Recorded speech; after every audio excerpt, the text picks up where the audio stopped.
3 4บทเรียนจากศิษย์ผู้เคยบินสูงโดยอาตมาผู้เฝ้ามองด้วยเมตตาเมื่อใดก็ตามที่เราตะเกียกตะกายขึ้นยอดเขาเพียงเพื่อจะพบว่า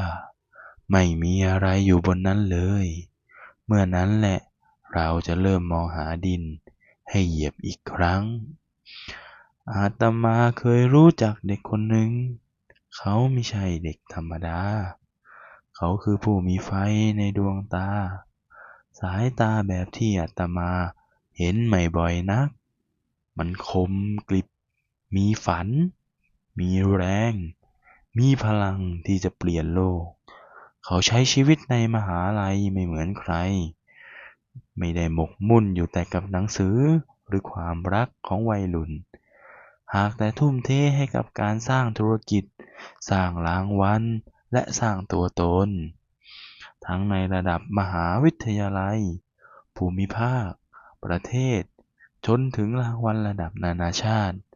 เขาได้ทุนไปต่างประเทศมาหลายต่อหลายครั้งโดยแทบไม่ต้องใช้เงินของตนเองคนทั่วไปอาจเรียกเขาว่า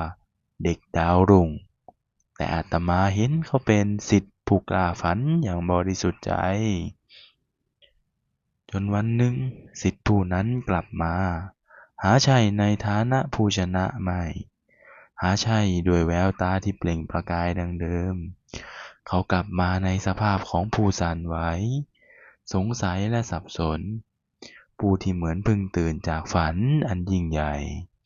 และเริ่มตั้งคำถามกับทุกสิ่งที่ตนเคยเชื่อว่ามันจริงเขากล่าวกับอาตมาว่าหลวงพ่อครับผมคิดว่าผมพลาดแล้วผมเข้าใจผิดมาตลอดโลกทุนนิยมมันไม่ได้ต้องการความฝันเลยมันต้องการกำไรกับแค่ผลประโยชน์เขาเล่าให้ฟังว่าไม่ได้เริ่มทำธุรกิจจริงแม้จะมีเงินสนับสนุนมากมายมีโอกาสมากมายแต่กลับไม่รู้สึกมีความสุขเลยแม้แต่น้อยเต็มไปด้วยกลยุทธ์การหลอกลวงกันความไม่จริงใจต่อกันไม่มีความสัมพันธ์ใดปลอดภัยไม่มีความไว้ใจใดที่ยืนยาวเขาเหนื่อยเขาท้อและเขาเกือบจะเสียคนที่รักเขาที่สุดไปด้วยซ้ำเพียงเพราะเขาเอาทุกอย่างไปเดิมพันกับความสำเร็จที่เขาเข้าใจผิดอาตมาไม่ได้ตำหนิเขาแม้แต่น้อยเพราะรู้ดีว่านี่นะไม่ใช่ความผิดของเขาแต่เป็นเส้นทางที่ทุกคนซึ่งกล้าฝันต้องผ่านหลายคนไม่ได้โชคดีพอที่จะตื่นจากฝันนั้นด้วยซ้ำไปหลายคนยังคิดว่าความสำเร็จคือยอดไลค์คือการระดมทุนคือโลโก้ในเวทีใหญ่แต่เด็กคนนี้เขาตื่นแล้วอาตมาจึงกล่าวกับเขาเบาๆว่าโยมเอ้ยโลกทุนนิยมน่ะไม่ได้หลอกโยมหรอกหากแต่โยมต่างหากเราที่เชื่อว่าโลกนี้มีเพียงสิ่งนั้นเป็นความจริงทั้งหมดความสำเร็จไม่เคยผิดแต่เราผิดเมื่อเอาความสุขทางชีวิตไปผูกไว้กับมันเพียงเส้นเดียวเขานิ่งเงียบดูน้ำตาค่อยๆไหลไม่ใช่น้ำตาแห่งความล้มเหลวหรอก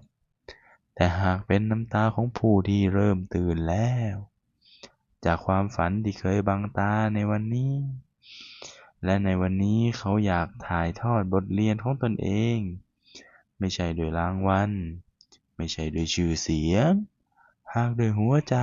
ที่สุขงอมจากการเรียนรู้เขาอยากให้คนรุ่นใหม่ผู้ที่เคยเป็นเหมือนเขาได้รู้ก่อนที่จะต้องแลกด้วยความเหนื่อยล้าความสูญเสียเช่นเดียวกันได้รู้ว่าการบินสูงนั้นไม่ใช่เป้าหมายหากแต่การเหยียบพื้นดินอย่างมีสติต่างหากคือสิ่งที่ต้องเรียนรู้บทเรียนสุดท้ายที่เขาฝากไว้คือ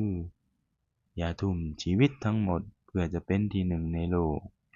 ที่ไม่เคยเหลียวแลหัวใจของคุณเลย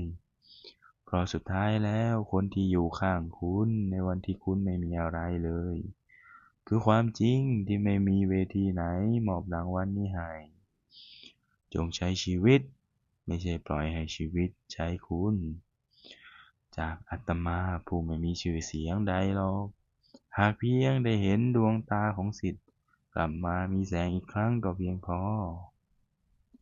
หากบทความนี้สามารถเตือนใครบางคนได้ก่อนที่จะเหนื่อยเกินไป เจ็บเกินทน หรือหลงผิดไกลจนเกินจะกลับ หรือไม่มีทางกลับ ก็ฉันก็ถือว่าภารกิจของเรื่องเหล่านี้สำเร็จแล้ว ไว้เจอกันเรื่องเล่าหน้า